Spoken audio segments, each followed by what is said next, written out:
एक तरफ प्यार था और शादी की तैयारियां चल रही थी, दूसरी तरफ नफरत थी और मौत की साजिश रची जा रही थी। जी हाँ, ये सच्ची घटना है केतन विशाल अग्रवाल और सिया गोयल की। केतन, जिसे नहीं पता था कि जिस सफर पर वो अपने हम सफर सिया के साथ जा रहा था, वो ही उसकी जिंदगी का आखिरी सफर होगा।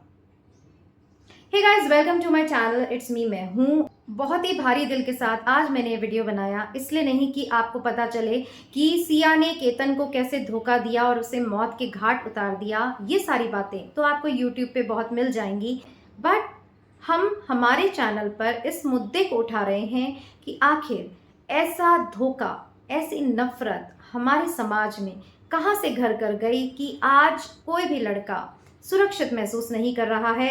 इतने सालों से लड़कियों पर होते जा रहे अत्याचार को हम नज़रअंदाज करते गए, बट आज की तारीख में जब लड़कों के साथ ऐसी वारदातें हो रही हैं तो पूरा समाज सोचने पर मजबूर हो गया है। पर क्या इसके पीछे वही समाज कारण नहीं है जिसने लड़की पर होने वाले अत्याचारों को ना तो तवज्जो दी, ना उन पर कोई बातचीत हुई, ना उनके केस दर्ज हुए। और अब जब लड़कों के साथ ऐसा हो रहा है तो पूरा समाज अचंभित है और शौक में है कि आज लड़कियों में इतनी हिम्मत कहाँ से आ गई कि वो धोखा ही नहीं दे रही, बट बिना कुछ सोचे समझे घरों के चिराग को भी बुझा रही हैं।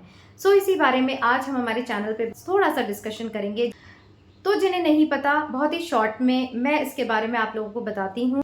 ये कहानी है 26 साल के युवक केतन अग्रवाल की, जिसकी जिंदगी में सब कुछ अच्छा अच्छा चल रहा था। इंडस्ट्रियलिस्ट परिवार था, बहुत ही सुंदर लड़की सिया गोयल से उसकी शादी तय हो गई।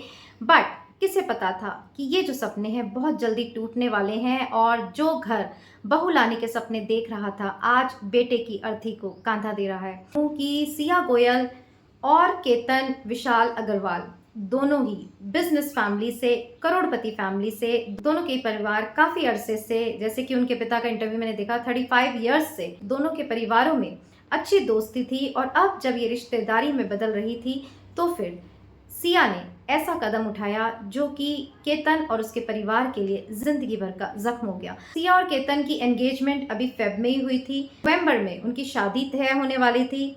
तो सारे घटनाक्रम जैसे कि मैं न्यूज़ में देख रही थी तो ये बताई गई कि सिया का अफेयर किसी के साथ था और वो इस शादी से खुश नहीं थी, बट उसने ना अपने पिता को कहने की हिम्मत दिखाई, ना फिर भागकर शादी करने का डिसीजन ले पाई, और खुशी खुशी उसने केतन से सगाई कर ली। दोनों परिवार बहुत खुश थे। अभी कहा जा रहा था कि वो बाली ट्रिप पर जाकर प्री वेडिंग फोटोशूट करने वाले थे, बट एंड टाइम पर केतन का पासपोर्ट चोरी हो जाता है। अगेन यहीं से ही घटनाएं जो है वो संदिग्ध होती चली गई। तो फिर सिया ने प्लान बनाया कि लोहागढ़ किला जाया जाए, और वहां वो केतन को जबरदस्ती लेके गई। उसके पेरेंट्स ने भी मना किया, उसके बावजूद कहते हैं 2 बार वो उसे वहां लेके गई। फर्स्ट अटेम्प्ट में जब उसने केतन को धक्का दिया, वो समझ नहीं पाया, उसने सांप का बहाना बना दिया, पेड़ से टकराकर वो बच गया। सेकेंड, फिर उसने अपने बर्थडे पार्टी के बहाने लोहगढ़ किला जाने का प्लान बनाया और उस दिन की नाकाम हुई साजिश को अंजाम दिया। किसके साथ? अपने ही प्रेमी के साथ मिलकर इस साजिश को अंजाम दिया और एक हंसते मुस्कुराते घर को जीवन भर का गम दे दिया। तो ये सारी डिटेल्ड में न्यूज़ आप यूट्यूब चैनल्स पर देख सकते हैं। हमारा मुद्दा ये है कि आजकल हमारे समाज में ऐसा क्यों हो रहा है, क्यों लड़कियां इतनी बेबाक हो रही हैं कि वो हत्या तक का डिसीजन ले रही हैं, बट इतना डिसीजन नहीं ले पा रही कि मैं अपने घर वालों से बोल दूं कि मैं ये शादी नहीं करूंगी, मैं अपने घर वालों से कह दूं मुझे ये पसंद है। क्योंकि हमारे समाज ने ऐसा ही षड्यंत्र हमारे चारों ओर रच रखा है कि कहीं भी घूमो, कुछ भी करो, शादी अपने समाज में करो, नहीं तो लोग क्या कहेंगे, हमारी इमेज कहाँ जाएगी। और इसी डर से लड़कियां शादी के लिए हाँ तो कर रही हैं, बट शादी होने के बाद या शादी होने से पहले ही ऐसी साजिश रच रही हैं। तो सिया और केतन का एपिसोड है ये बिल्कुल सोनम और राज रघुवंशी केस जैसा ही है, बट मुझे इतना मतलब सोचकर वो आता है कि जब ये सोनम राज मर्डर केस का खुलासा हुआ था तो कितना मीडिया ने उछाला था, क्या दुर्गति लड़की की हुई, उसके प्रेमी की हुई, उसके पेरेंट्स को भी कितने कितने ताने सुनने को मिले, कितनी कितनी तोहमतें उन पर लगाई गई, उनके संस्कारों पे, उनकी अपब्रिंगिंग पर। ये सब देखते हुए भी समझते हुए भी सिया ने ये कदम उठाया कि अब मैं भी ऐसा ही करूंगी, मैं भी शादी के लिए मना नहीं कर पा रही तो प्रेमी के साथ मिलकर हत्या कर दूंगी। और फिर भी सिया ने ऐसा कदम उठाया।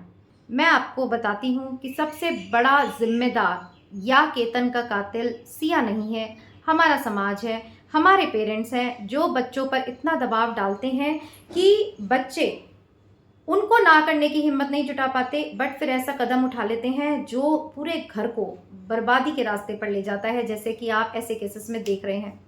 तो आज को और हमारे घर वालों को भी ये समझना बहुत ही ज़्यादा ज़रूरी है कि शादी जो है वो एक ऐसा बंधन है जिसे आपको जीवन भर निभाना पड़ेगा। तो उसी के साथ ऐसे बंधन में अपने बच्चों को बांधना चाहिए जिसके साथ रहने में उसकी रजामंदी हो, नहीं तो ऐसी घटनाएं बार बार हमें हमारे समाज में देखने को मिलेंगी और फिर हम सोचने को मजबूर हो जाएंगे कि ये कैसे हो गया या इतनी हिम्मत इस लड़की में कहाँ से आ गई।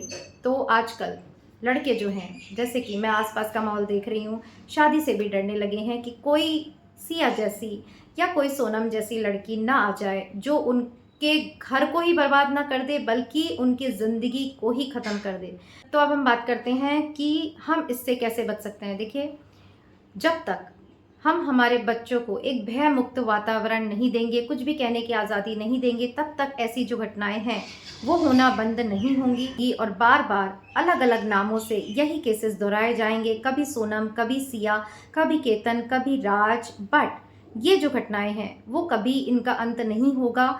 तो किसी भी सगाई को करने से पहले दोनों लड़का लड़की की रजामंदी बहुत ही ज़्यादा ज़रूरी है। ये आज हम देख रहे हैं, अपने स्टेटस का रोना रोना, अपने समाज का रोना रोना और अपनी इज्जत का हवाला दे देकर बच्चों को मजबूर करना कि वो इस हद तक चले जाएं कि अब आपकी क्या इज्जत रह जाएगी बताइए। दोनों ही परिवार इंडस्ट्रियलिस्ट थे, शादी जो थी जयपुर के महल में तय थी, चार्टर्ड प्लेन बुक किए गए थे कि कैसे उनकी शादी धूमधाम से की जाएगी और उससे पहले ऐसा हादसा हो जाना जिसने एक घर का चिराग को बुझा दिया और दूसरे घर वालों को बर्बादी के रास्ते पर ले गया। तो ऐसे प्यार में भी क्या है और ऐसी नफरत में भी क्या है, तो ऐसे रिश्ते में भी बताइए किसको क्या मिला। तो देखिए, क्योंकि हमारा मोटिवेशनल चैनल है जिसमें हम हर एस्पेक्ट पर विचार करते हैं, तो अब अगर हम विचार करें कि डेस्टिनी में ऐसा होना तय होता है कि केतन के साथ ऐसा ही होना था, केतन का मर्डर होना था और सिया जो है उसे जेल जाना था, अपने घर और घर वालों की बदनामी का कारण बनना था। तो फिर इस पॉइंट पर आकर हमें ये ज़रूर विचार करना चाहिए कि हम हमारे कर्मास को सही तरीके से करें, क्योंकि जब एक बार हम कर्म कर देते हैं फिर हमारा कोई कंट्रोल नहीं होता। फिर आपको वैसी ही डेस्टिनी फील्ड दी जाती है कि जहां अलग अलग लोगों में वही फीड होता है कि हमें क्या करना है। जैसे कि मैं सोच रही थी, सिया ने क्या देखा नहीं होगा कि सोनम का क्या हाल हुआ होगा, कितने लोगों ने, पूरे देश भर ने उसको कितना उल्टा सीधा बोला होगा, उसके माता पिता को कोसा होगा, उसके लड़के के माँ बाप का क्या हाल हुआ होगा रो रो कर कि शादी को मना कर देती, हमारे बच्चे को मारा क्यों, ये सब उसने टीवी पर देखा होगा। बट फिर भी बुद्धि काम नहीं करी, कहते हैं ना विनाश काले विपरीत बुद्धि। तो डेस्टिनी की फोर्सेस आपको ऐसे जकड़ती हैं, ये बात आपको कोई नहीं बताएगा, मैं बता रही हूँ, डेस्टिनी की फोर्सेस आपको ऐसे जकड़ती हैं कि सोचने समझने की शक्ति जो है खत्म हो जाती है। अगर मान लीजिए उसके प्रेमी ने ये भी बोला होगा कि देखो सोनम के साथ ऐसा हुआ था, दोनों फंस गए थे, बट जब कुछ होना होता है तो डेस्टिनी की फोर्सेस कैसे कंट्रोल में लेती हैं कि लड़की ने कहा होगा अरे उसने ये गलती की थी, हम ऐसी गलती नहीं करेंगे, वो पकड़ी गई थी, हम नहीं पकड़े जाएंगे। और तभी ऐसे हादसे होते हैं जो कि सोचते समझते सभी सर्कमस्टेंसेस को ध्यान में रखते हुए, कंक्लूजन्स को सोचते हुए लिए जाते हैं कि हम ऐसा कर देंगे तो हमारा कोई कुछ नहीं बिगाड़ सकता, और यही वो गलती होती है और इसी की सज़ा एंड में दोनों परिवारों को मिलती है। तो देखिए फ्रेंड्स, जब ऐसे केसेस होते हैं तो ज़रूर समाज को और पेरेंट्स को यहाँ अब भी अगर हम सोच लेना तो फिर ये जो ऐसी घटनाएं हैं जो आगे भी होने के चांसेस हैं उनको हम रोक सकते हैं। उसके लिए हमें अपने बच्चों को आज़ादी देनी होगी, उन पर दबाव नहीं बनाना होगा, स्टेटस का रोना धोना नहीं उनके सामने लाइए, ये उनकी ज़िंदगी है, उन्हें किसके साथ जीना है। अब ये देखिए कलयुग है, कोई सतयुग तो है नहीं कि आपने जिसको जिसके साथ बांध दिया वो उसके साथ निभा लेगी या उसके साथ निभा लेगा। आज के युग में जो जिसके साथ रहना चाहता है उसकी वहाँ शादी करना ही उचित है।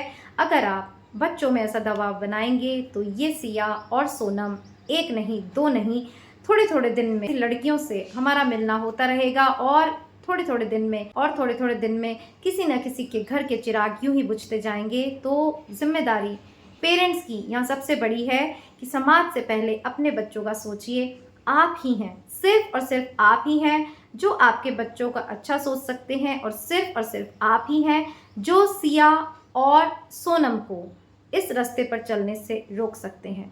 होप ये मोटिवेशनल वीडियो आपको कहीं ना कहीं सोचने पर ज़रूर मजबूर करेगा कि हम क्या गलतियां कर रहे हैं और हमारे बच्चों के प्रति क्या जिम्मेदारी है। देखिए, हम हमारे बच्चों को बड़ा करते हैं, पढ़ाते हैं, लिखाते हैं, खून पसीने से उनके भविष्य को सींचते हैं, और फिर इस पॉइंट पर आकर जब उनकी ज़िंदगी का सबसे बड़ा डिसीजन लेने का वक्त आता है, हम वह चूक कर जाते हैं।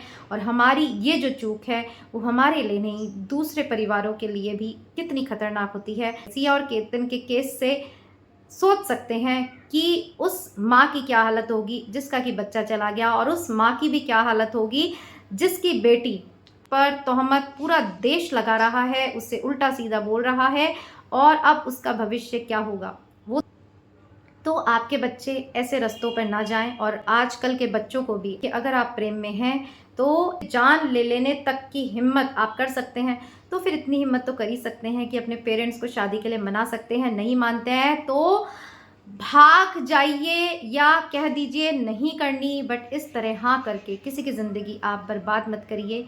यही संदेश मैं इस वीडियो से देना चाहती थी। होप आपको ये सोचने पर ज़रूर मजबूर करेगा कि हम कैसे अपने घरों में अपने बच्चों को एक खुशहाल ज़िंदगी दे सकते हैं। फिर मिलेंगे यहीं इट्स मी मैं हूँ पर एक नई संदेश के साथ, एक नई मोटिवेशन के साथ। टिल देन अपना ध्यान रखिए।